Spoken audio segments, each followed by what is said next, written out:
Hello guys, welcome to our YouTube channel Doubt Cracker. और आज हम आपके लिए आए हैं मैथ के मोशन चैप्टर के 4 एडवांस टाइप क्वेश्चन जो आपके कॉन्सेप्ट को टेस्ट करेगा। तो आप इस वीडियो को पॉज कीजिए और क्वेश्चन को सॉल्व कीजिए और मैं उसके सॉल्यूशन आपको इसी वीडियो में दूंगा और वीडियो के लास्ट तक बने रहें। सो हम शुरू करते हैं।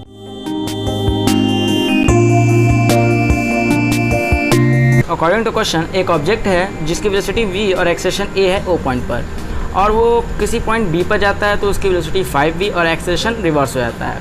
तो ये क्वेश्चन पूछता है कि जब ये लौट के फिर o पॉइंट पर आएगा तो इसकी वेलोसिटी क्या होगी। गाइस, हमें ये समझना ज़रूरी होगा कि ये जब यहाँ से रिटार्डेशन इसका चालू होगा तो किसी पॉइंट पर इसकी वेलोसिटी 0 होगी, फिर इसकी वेलोसिटी अपोजिट डायरेक्शन में आएगी और बढ़ती रहेगी यहाँ तक आने पर कुछ और वेलोसिटी होगी।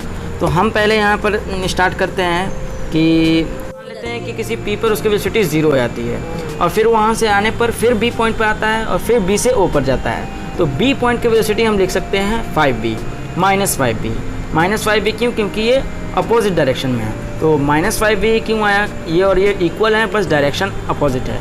तो इसको हम समझने के लिए ये समझ सकते हैं कि अगर किसी ऑब्जेक्ट को हम ऊपर फेंकते हैं V वेलोसिटी से, तो फिर वो जब लौट के आता है तो उसकी वेलोसिटी V ही होती है बट अपोजिट डायरेक्शन होता है। लेट OB बराबर S। शुरू वाले मोशन के लिए हम लिख सकते हैं v फाइनल होल स्क्वायर बराबर v initial whole square plus 2as। तो v फाइनल हमारे लिए उस टाइम 5v था, तो 25v स्क्वायर और ये हो जाएगा v इनिशियल v था तो v होल स्क्वायर और 2a और s ही हम मान लेते हैं इसी डिस्टेंस के लिए हम ये फार्मूला अप्लाई कर रहे हैं। तो यहाँ पर आएगा 24v whole square equal to 2s और हमें मिलेगा s is equal to 12v square divided by a। तो s को हम v और a के टर्म में ले आए हैं। अब हम अगले मोशन के लिए जब ये लौट के आएगा उस मोशन के लिए फिर यहाँ पर इसी फार्मूले को अप्लाई कर सकते हैं। तो यहाँ पर हमारा v इनिशियल हो जाएगा माइनस 5v होल स्क्वायर। तो v फाइनल हमारा नहीं मालूम है, उसे हमें निकालना है, तो हम उसे v डैश मान लेंगे और v इनिशियल को हम यहाँ पर माइनस 5v लेंगे जिससे कि ये 25v स्क्वायर होगा और 2a इंटू s। s ये डिस्टेंस वो पुराने वाला ही डिस्टेंस है, तो यहाँ पर हम s को डायरेक्टली ये लिख सकते हैं। तो यहाँ पर आएगा 49v, उसका v dash is equal to आएगा प्लस माइनस 7v। तो हम नेगेटिव वाले को लेंगे क्योंकि ये अपोजिट डायरेक्शन का मोशन है। तो हम अगले क्वेश्चन की तरफ बढ़ते हैं।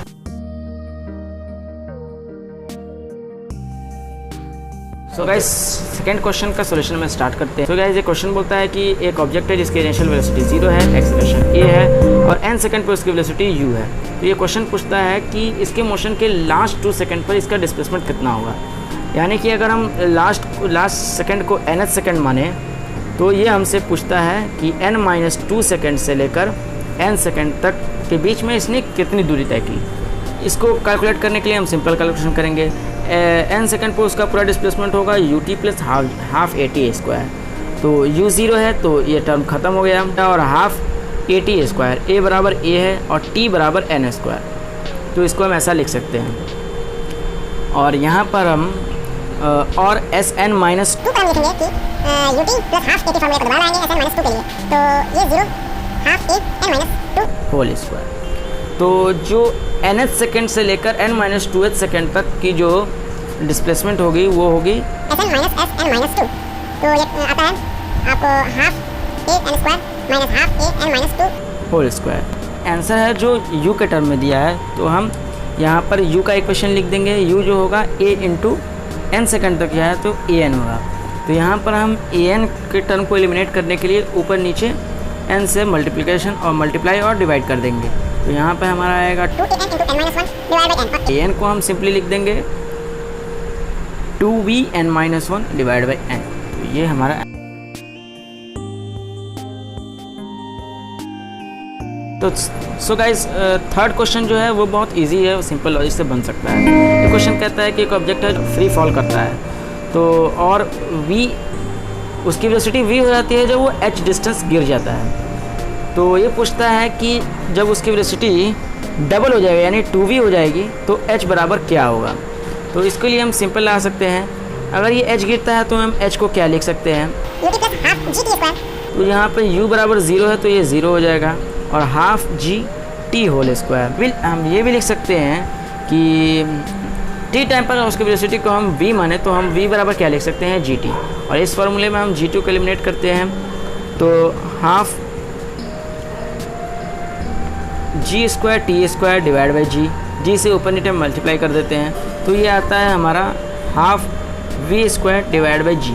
तो हम इसको सिंपली लिख सकते हैं V square divide by some constant. तो हम इसको ऐसे लिख सकते हैं कि h is proportional to we square. तो हम इससे पता कर सकते हैं कि अगर हम वेलोसिटी को दोगुना करते हैं तो जो हाइट है वो 4 गुना हो जाती है, क्योंकि अगर हम इसमें दोगुना करेंगे तो h अगर h is proportional to we square तो h अगर दोगुना होता है तो ये 4 गुना हो जाएगा।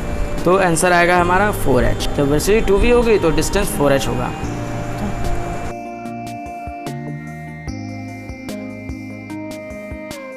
सो गाइस हम फोर्थ क्वेश्चन की शुरुआत करते हैं जो कि थर्ड से रिलेटेड है। ये भी कहता है कि एक पार्टिकल है जो रेस्ट से स्टार्ट हुआ है तो u बराबर 0 हो जाएगा और कांस्टेंट एक्सेलरेशन उसका कांस्टेंट है जो कि a मान लेते हैं हम। तो ये पूछता है कि उसका डिस्टेंस s और v कैसे रिलेटेड है। तो अभी हम ड्राइव किया कि s बराबर क्या लिख सकते हैं हम हाफ kt स्क्वायर, और उस टाइम पर हम v अगर लें तो v बराबर हमें क्या लिखना पड़ेगा kt। तो a जब कांस्टेंट है तो ऊपर नीचे हम मल्टीप्लाई करते हैं इसे 2a into a square T square. अब a स्क्वायर टी स्क्वायर को हम सिंपली क्या लिख सकते हैं v स्क्वायर। अब ये कांस्टेंट है तो हम इसको प्रोपोर्शनैलिटी लगाते हैं तो s proportional to v square, यही है इसका आंसर। थैंक्स फॉर वॉचिंग, और अपने दोस्तों को इस वीडियो को शेयर कीजिए और उन्हें चैलेंज कीजिए कि इन क्वेश्चन को बनाएं। इससे आपकी नॉलेज बढ़ेगी और आप में कॉम्पिटिटिव फीलिंग आएगी। तो इस वीडियो को लाइक करें और चैनल को सब्सक्राइब करें और शेयर करें अपने दोस्तों के साथ। Good bye.